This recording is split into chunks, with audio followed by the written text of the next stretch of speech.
천국과 어린아이라는 제목으로 하나님의 말씀 함께 나누도록 하겠습니다. 어린아이와 같지 않으면 천국에 들어갈 수 없다라는 이 말씀은 매우 유명한 말씀입니다. 그런데 이 말씀이 생각보다 이해하기가 쉽지가 않습니다. 우리는 기본적으로 예수님을 믿음으로 천국에 간다라고 알고 있습니다. 예수님을 믿는 것과 어린아이와 같이 되는 것이 무슨 상관이 있을까요? 또 천국에 들어간다라는 것은 도대체 무슨 의미일까요? 오늘은 이 본문을 통해서 이 내용을 한번 생각해 보도록 하겠습니다. 세 부분 나눠서 오늘 본문 살펴볼 텐데, 첫 번째 천국의 의미입니다. 두 번째 천국의 가치관, 세 번째 천국 백성의 삶입니다. 천국의 의미, 천국의 가치관, 천국 백성들의 삶. 먼저 천국의 의미입니다. 1절, 그때의 제자들이 예수께 나와 이르되 천국에서는 누가 크니까? 제자들이 예수님께 도대체 천국에서 누가 큰 사람입니까? 라고 묻습니다. 지금 제자들이 말하는 천국은 어떤 곳일까요? 여기 지금 예수님의 제자들이 말하는 천국은 우리가 흔히 생각하는 것처럼 죽어서 가는 천당이 아닙니다. 물론 구원받은 성도가 이 땅에서의 삶이 끝나면 가게 되는 하나님 아버지의 집이 분명히 있습니다. 요한복음 14장 2절 1절부터 3절까지입니다. 너희는 마음에 근심하지 말라. 하나님을 믿으니 또 나를 믿으라. 내 아버지의 집에 거할 곳이 많도다. 그렇지 않으면 너희에게 일렀으리라. 내가 너희를 위하여 거처를 예비하러 가노니 가서 너희를 위하여 거처를 예비하면 내가 다시 와서 너희를 내게로 영접하여 나 있는 곳에 너희도 있게 하리라. 예수님은 하나님 아버지 집에 거할 곳이 많으며 제자들도 그곳으로 데리고 가시겠다라고 말씀을 하십니다. 또 누가복음 보시면 예수님은 십자가에 달리셨을 때 곁에 있던 강도에게 이렇게 말씀하십니다. 누가복음 23장 43절입니다. 예수께서 이르시되 내가 진실로 내게 이르노니 오늘 내가 나와 함께 낙원에 있으리라. 그러니까 구원받은 성도들이 죽으면 가게 되는 거처, 낙원이 있습니다. 전통적으로 교회는 이곳을 천당 또는 천국이라고 불러왔습니다. 이 땅에서 죽은 그리스도인들은, 이 그리스도인들의 영혼은 하나님 아버지가 계신 곳으로 가서 안식을 하게 됩니다. 그리고 예수님이 이 땅에 다시 오실 때에 우리의 몸이 부활하면서 하나님 나라에서 영원히 살게 됩니다. 그러므로 우리는 이 땅에서 죽음을 두려워할 필요가 전혀 없습니다. 우리에게는 이 땅에서의 삶이 끝이 아니기 때문입니다. 우리들에게는 하나님이 준비하신 영원한 삶이 있습니다. 이 내세의 소망은 이 세상을 살아가는 우리에게 엄청나게 큰 위로와 힘이 됩니다. 그리스도인들은 이 소망을 바라보며 이 땅을 살아가는 사람들입니다. 근데 이제 문제는 오늘 이 본문에 나오는 천국이 우리가 지금 방금 말씀드린 이 죽어서 가는 천당이 아니라는 겁니다. 사람들은 마태복음에 나오는 천국을 죽어서 가는 천당으로 생각하는 경우가 많습니다. 하지만 마태복음의 천국은 죽어서 가는 장소가 아닙니다. 이 천국을, 이 한자를 문자적으로 풀면 하늘의 나라가 됩니다. 천국. 성경에서 하늘은 물리적인 저 하늘, 스카이가 아니라 하나님이 계신 곳을 하늘이라고 부릅니다. 더욱 이제 바벨론 포로 시기 때부터 유대인들이 이 하나님을 하늘이라고 부르기 시작했습니다. 다니엘서 4장 26절 보시면 다니엘이 느부갓네살 왕의 꿈을 해석하면서 왕에게 이렇게 말을 합니다. 하늘이 다스리시는 줄을 왕이 깨달은 후에야 왕의 나라가 견고하리이다. 여기서 다니엘이 말하는 하늘은 하나님을 의미합니다. 또 누가복음 15장에 나오는 탕자도 하나님을 하늘이라고 바꿔서 부릅니다. 누가복음 15장 8절 보시면 탕자가 이렇게 말합니다. 내가 일어나 아버지께 가서 이르기를 아버지 내가 하늘과 아버지께 죄를 지었사오니. 여기에서 탕자가 말하는 하늘도 역시 하나님을 의미합니다. 예수님 당시의 유대인들은 하나님을 하늘이라고 부르는 전통이 있었습니다. 그래서 유대인들은 하나님의 나라를 하늘의 나라, 천국이라고 불렀습니다. 특별히 마태복음은 유대인들을 위해서 쓰여진 복음서입니다. 마태는 이 유대인들의 전통에 따라서 하나님의 나라를 하늘의 나라, 즉 천국이라고 불렀습니다.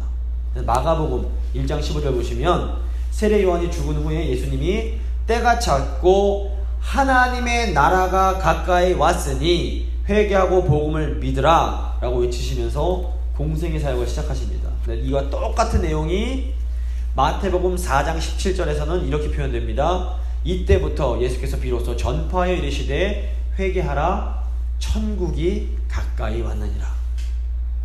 결론적으로 이 천국, 영어로 The Kingdom of Heaven은 하나님의 나라, The Kingdom of God과 똑같은 말입니다.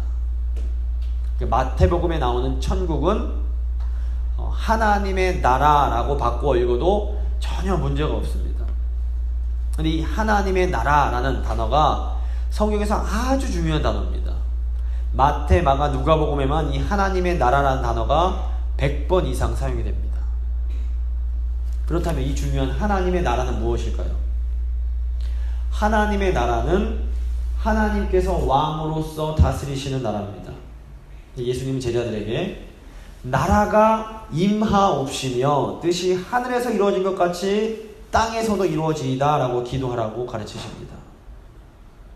그러니까 우리가 성령 안에서 하나님의 다스림을 받으면 우리가 있는 곳이 바로 하나님의 나라, 즉 천국이 되는 것입니다.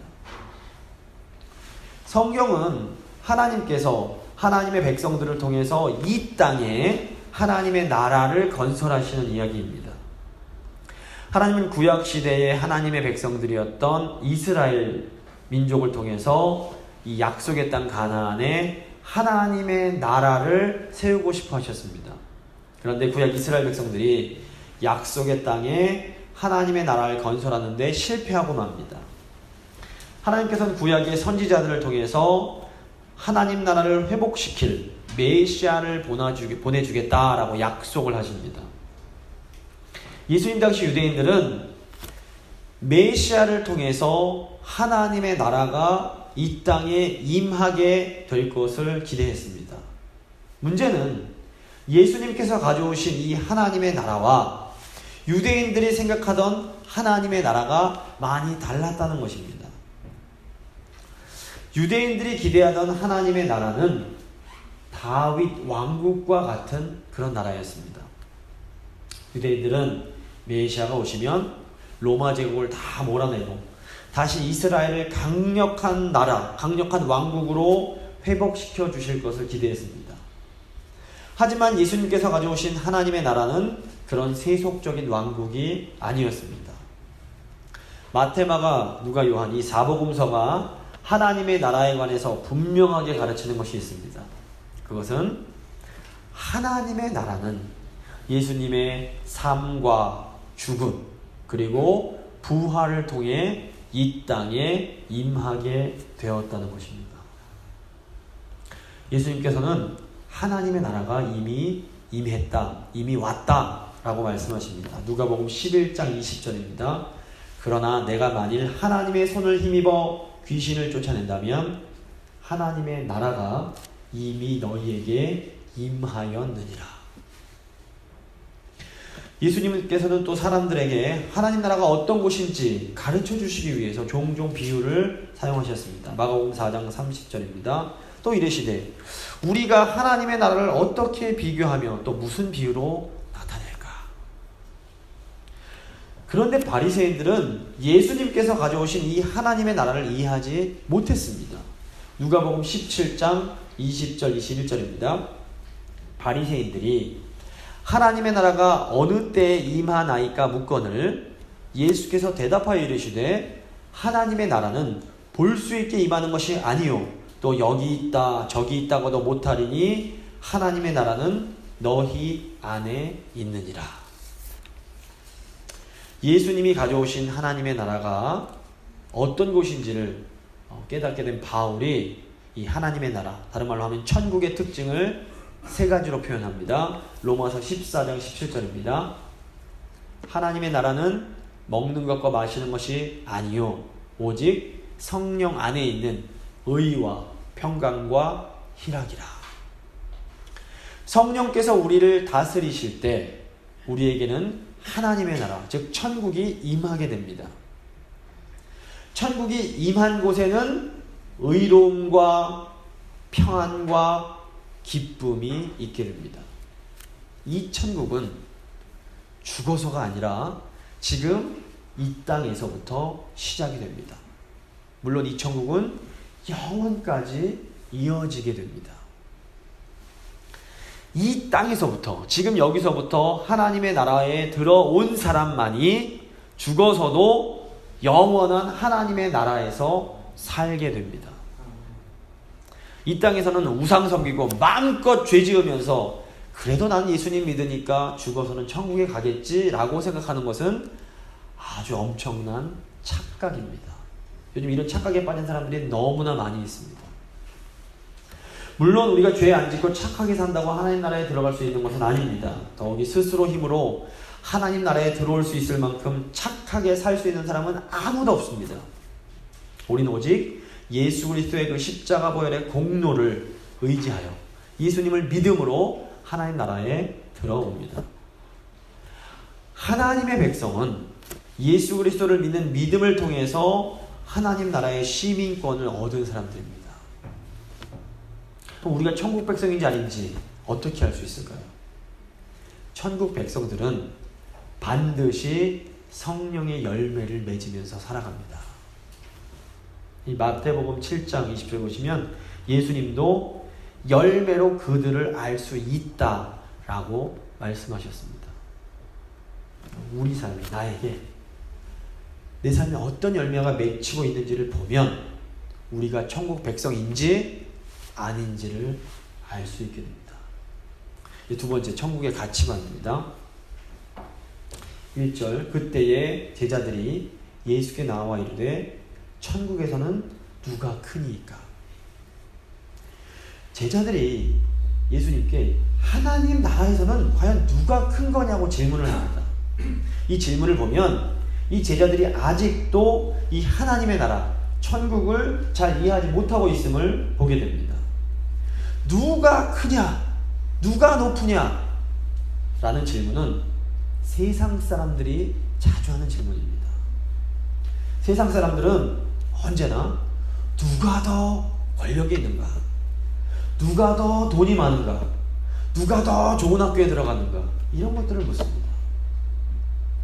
질문에는 그 사람의 관심이 들어가 있습니다.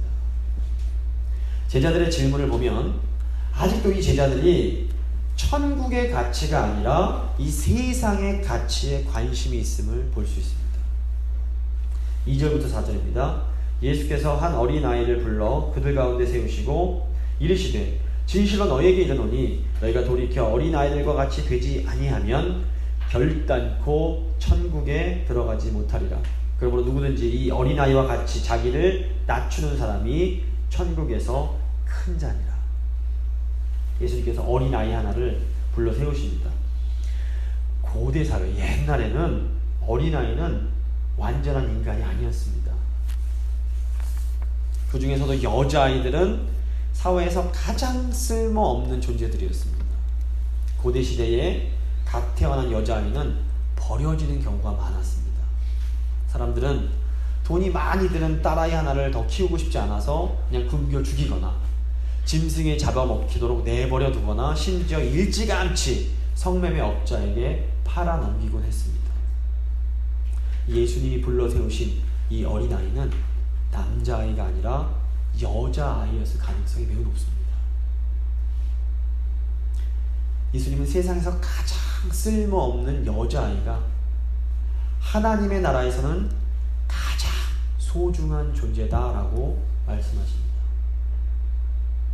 어린아이는 이 세상의 기준으로 볼 때 아무 쓸모없는 사람들을 대표합니다.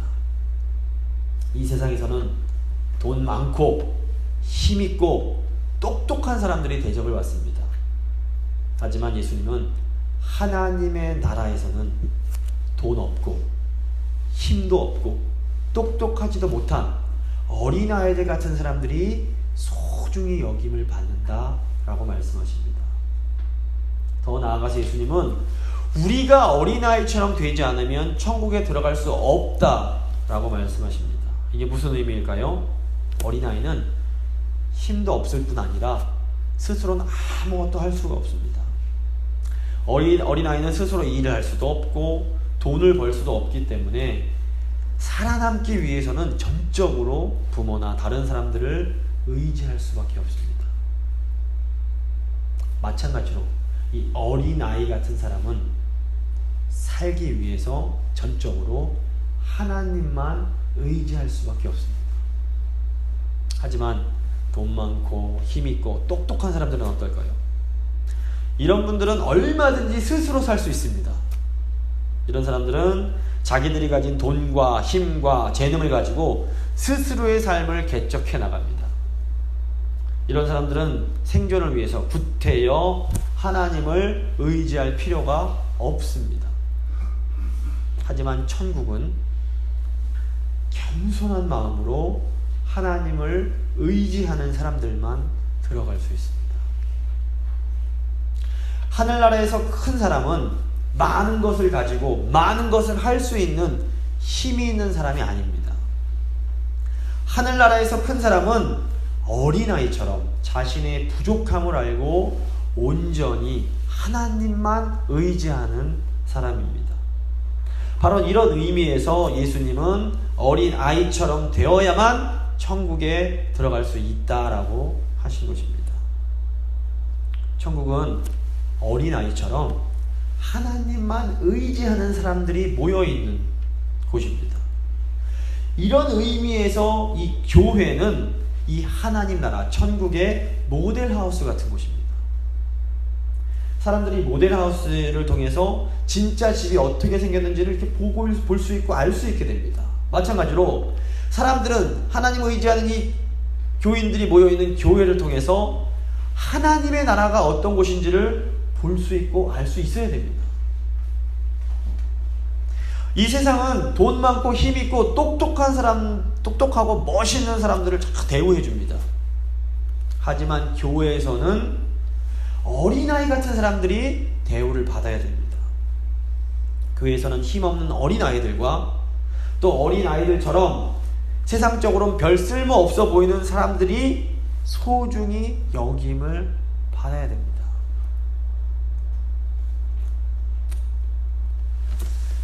어떤 교회의 상태는 그 교회가 어린아이와 또 어린아이 같은 사람들을 어떻게 대해주는가를 보면 정확히 알 수 있습니다. 성도들이 돈 없고 힘 없고 능력 없는 사람들을 어떻게 대해주는가를 보면 그 교회의 영적 수준이 정확하게 드러나게 됩니다. 아무리 크고 화려한 건물을 가지고 있고 수없이 많은 교인들이 출석하는 교회라고 해도 힘없고 가난한 사람들을 잘 돌보지 못하는 교회는 하나님 나라의 가치대로 행하는 교회가 절대로 아닙니다. 아무리 건물이 작고 아무리 교인 수가 적더라도 어린아이들과 힘없고 가난한 분들을 진심으로 사랑으로 섬기는 교회는 하나님 보실 때 참으로 아름다운 교회입니다. 지금 우리 교회는 어떤 교회라고 생각하십니까? 과거에는 어땠을지 몰라도 저는 지금 우리 교회는 점점 더 건강하고 아름다운 교회로 나아가고 있다고 믿습니다. 제가 지금 일일이 다 말씀드릴 수 없지만 성도님들 한 분 한 분 자발적으로 교회의 연약한 지체들을 돌보려는 이 사랑의 노력들을 여기저기서 하시는 것을 제가 보고 있습니다.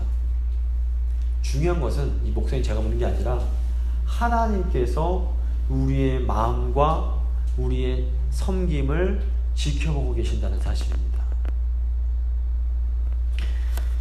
우리가 이 어린아이 같은 사람들을 힘들게 돌본다고 해서 모든 것이 확 한 번에 변화되지 않을 수 있습니다. 하지만 우리가 낙심하지 않고 계속해서 하나님께서 기뻐하시는 일을 하다가 보면 반드시 기쁨으로 단을 거두는 날이 오게 됩니다. 세 번째, 천국 백성의 삶입니다. 5절입니다. 또 누구든지 내 이름으로 이런 어린아이 하나를 영접하면 곧 나를 영접함이니. 예수님은 예수님의 이름으로 어린아이 하나를 영접하는 것이 곧 예수님을 영접하는 것이다 라고 말씀하십니다. 어린아이를 영접하는 것이 무엇일까요? 우선 어린아이들과, 실제로 어린애들과 다음 세대를 섬기는 것이 어린아이를 영접하는 것입니다. 어린아이들과 이 청년들을 어떻게 우리가 대우해 주는지를 보면 그 사람의 신앙이 얼마나 성숙한지를 알 수 있습니다.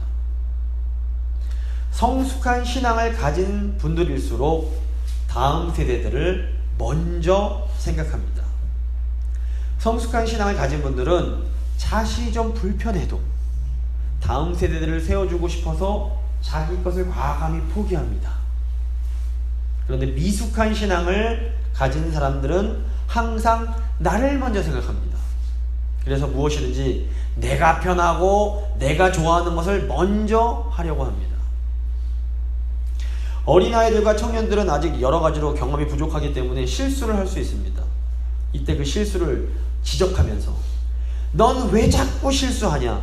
넌 왜 이것도 제대로 못하냐? 라고 지적해서는 안 됩니다. 도리어 괜찮아. 지금 하는 것도 너무너무 잘하는 거야. 앞으로 더 잘할 수 있어. 힘내. 이렇게 자꾸 격려해 주어야 됩니다. 그리고 우리 다음 세대들이 예수님 같은 사람으로 성장할 수 있도록 계속해서 도와줘야 됩니다. 예수님은 이렇게 우리가 다음 세대 섬기는 것을 예수님을 섬기는 것으로 인정해 주십니다. 또 교회의 연약한 지체들을 사랑으로 섬기는 것도 어린아이를 영접하는 것입니다. 육신적으로 연약하거나 연세가 많으신 어른들을 사랑으로 섬기는 것을 통해서도 우리는 예수님을 섬길 수 있습니다. 또 주위에 장애를 가진 분들이나 질병을 앓고 있는 분들, 소외된 분들을 섬기는 것을 통해서도 우리는 예수님을 영접할 수 있습니다. 또 힘들어하는 직장 동료를 돕거나 식당에서 일하시는 분들에게 친절히 대하거나 길거리에서 구걸하는 노숙인들에게 친절을 베푸는 이런 일들을 통해서도 우리는 때로 예수님을 영접하게 됩니다. 예수님은 언제나 돈 없고 힘 없고 능력이 없는 작은 자들을 통해서 우리에게 다가오심을 절대로 잊어서는 안 됩니다. 그렇다면 우리 예수님은 돈 많고 힘 있고 능력 있는 사람을 싫어하시는 걸까요? 절대로 그렇진 않습니다. 마가복음 보시면 부자 청년이 예수님을 찾아옵니다. 예수님께서 그 청년을 보시고 사랑하사 그 청년을 제자로 초대하십니다. 마가복음 10장 21절입니다. 예수께서 그를 보시고 사랑하사 이르시되 내게 아직도 한 가지 부족한 것이 있으니 가서 내게 있는 것을 다 팔아 가난한 자들에게 주라. 그리하면 하늘에서 보화가 내게 있으리라. 그리고 와서 나를 따르라 하시니. 예수님의 이 부르심을 받은 부자 청년이 어떻게 행동합니까? 마가복음 10장 22절입니다. 그 사람은 재물이 많은 거로 이 말씀으로 인하여 슬픈 기색을 띠고 근심하며 가니라. 예수님이 돈 많고 힘 있고 능력 있는 사람들을 싫어하시는 것이 절대로 아닙니다. 돈이 많고 힘이 있고 능력 있는 사람들이 자신들이 가지고 있는 그 많은 것들을 포기하고 싶지 않아서 예수님을 포기하는 것입니다. 근데 간혹 돈도 많고 힘도 있고 능력도 있으면서도 마음이 가난해진 분들이 있습니다. 이런 분들은 하나님의 은혜로 이 세상에 속한 것들이 하나님 앞에서 아무것도 아니라는 것을 깨닫고 비록 많은 것을 가졌음에도 어린아이처럼 겸손하게 하나님만 의지합니다. 교회는 이렇게 어린아이처럼 겸손하게 하나님을 의지함으로 천국에 들어온 천국 백성들의 공동체입니다. 천국 백성들은 자신에게 있는 것으로 기꺼이 어린아이처럼 연약한 이웃들을 사랑하며 섬깁니다. 돈이 있는 분들은 돈으로 약한 지체를 섬기고, 힘이 있는 분들은 힘으로 약한 지체를 섬기고, 또 지식이나 기술이 있는 분들은 그것으로 약한 지체를 섬깁니다. 근데 천국 백성들은 내가 가진 모든 것이 내 것이 아니라 하나님으로부터 온 것임을 알기 때문에 이웃을 이렇게 섬기면서도 결코 자랑하지 않습니다. 도리어 누군가를 섬길 수 있다는 사실에 기뻐하며 하나님께 감사합니다. 하나님은 이런 천국 백성들을 의롭게 받아주시고 그 마음에 놀라운 평강과 기쁨을 허락해 주십니다. 이것이 사도 바울이 하나님의 나라는 오직 성령 안에 있는 의와 평강과 희락이라고 말했던 이유입니다. 말씀을 마무리 짓도록 하겠습니다. 천국은 지금 이 땅에서부터 시작되는 하나님의 나라입니다. 천국은 아무 힘이 없는 어린아이 같은 사람들이 존귀하게 여김을 받는 곳입니다. 교회는 이 어린아이 같은 사람을 섬김으로 하나님께서 주시는 의와 기쁨과 평강을 늘 경험하는 곳입니다. 우리 안에 이 하나님 나라의 의와 기쁨과 평강이 늘 차고 넘칠 수 있기를 간절히 소망합니다. 이제 믿음의